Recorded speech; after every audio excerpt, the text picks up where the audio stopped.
জন্য আমারে আপনি এরকম করতেছেন কেন? আপনার বাড়ি দেখে কি আমি এখানে সংবাদ সংগ্রহ করতে পারবো না? ভোলার চর ফ্যাশনে রাতের আঁধারে রহস্যজনকভাবে উধাও হয়ে গিয়েছে একটি সরকারি খাদ্য গুদামের পরিত্যক্ত পাকা ভবন। দুর্বৃত্তরা ভেকো মেশিন ব্যবহার করে পুরো ঘরটি ভেঙে নিয়ে গেছে বলে অভিযোগ উঠেছে। এ ঘটনায় এলাকায় চাঞ্চল্যের সৃষ্টি হয়েছে। ঘটনাটি ঘটেছে চর ফ্যাশন উপজেলার মুখারবান্দা বাজার এলাকায় অবস্থিত খাদ্য অধিদপ্তরের একটি পরিত্যক্ত ভবনে। স্থানীয়দের ভাষ্য, শুক্রবার বিকালেও ভবনটি স্বাভাবিক অবস্থায় ছিল, কিন্তু পরদিন সকালে বাজারে এসে তারা দেখতে পান পুরো পাকা ঘরটি গায়েব। দেওয়াল, রড, কাঠামো কিছুই অবশিষ্ট নেই।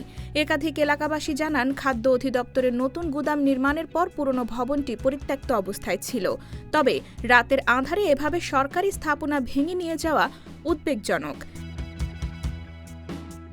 ওই খাদ্য গুদামের কোয়াটা ছিল, এটা বর্ষমিত হয়ে গেছে ভাঙ্গা চুরিয়া। ওই পরে কারা এই নগদে কারা কি আছে আমি জানি না। আমরা দিনও দেখছি, রাত্রে দেই নাই। ঘর আছিল, ঘরটা কারা ভাঙ্গেলি হয়েছে কোয়ার্টার আছে। তারপর দেখতাম ভাঙ্গাচুরা একটা ঘর ছিল, ঘরটা কারা ভাঙ্গেলি হয়েছে, ঘরটা বিল্ডিং আছে, সরকারি গুদাম। আমরা সকালবেলা দেখছি, একদিন বৃহস্পতিবারও দেখছি, কিন্তু রাত্রে আধারে শুক্রবার সকালবেলা দেই নাই। এদিকে ঘটনাস্থলে সংবাদ সংগ্রহ করতে গেলে মাহফুজ নামে এক সাংবাদিকের কাজে বাধা দেন বলে অভিযোগ পাওয়া গেছে, যা নিয়ে প্রশ্ন উঠেছে জনমনে। কি জন্য আমারে আপনি এরকম করতেছেন কেন? আপনার বাড়ি দেখে কি আমি এখানে সংবাদ সংগ্রহ করতে পারবো না? সরকারি স্থাপনা রাতারাতি উধাও হওয়ার ঘটনায় স্থানীয়দের মধ্যে ক্ষোভ ও আতঙ্ক বিরাজ করছে। প্রশাসনের দ্রুত তদন্ত ও দোষীদের শাস্তির দাবি জানিয়েছেন এলাকাবাসী। দীর্ঘদিন পর্যন্ত মোহাম্মদ সলমান আছে।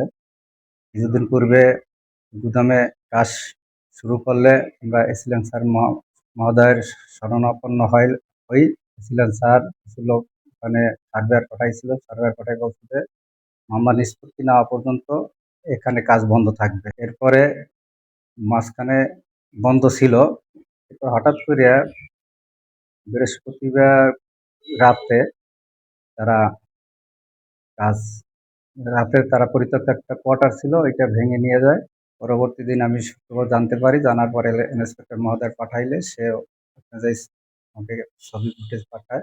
আমি ঊর্ধ্বতন কর্তৃপক্ষকে জানাই, যেহেতু ওটা সরকারি একটা পরিত্যক্ত ভবন বিল্ডিং ছিল, এটা সরকারি মালামাল, কারো তো শুট করার কোনো সুযোগ নেই। যেহেতু ওটা রাত্র অন্ধকারে কেবা কারা নিয়ে গেছে, আমরা ওটা কর্তৃপক্ষকে জানাইছি, তদন্ত সাপেক্ষে ওটা বের করে এর আইনগত ব্যবস্থা নেওয়া হবে।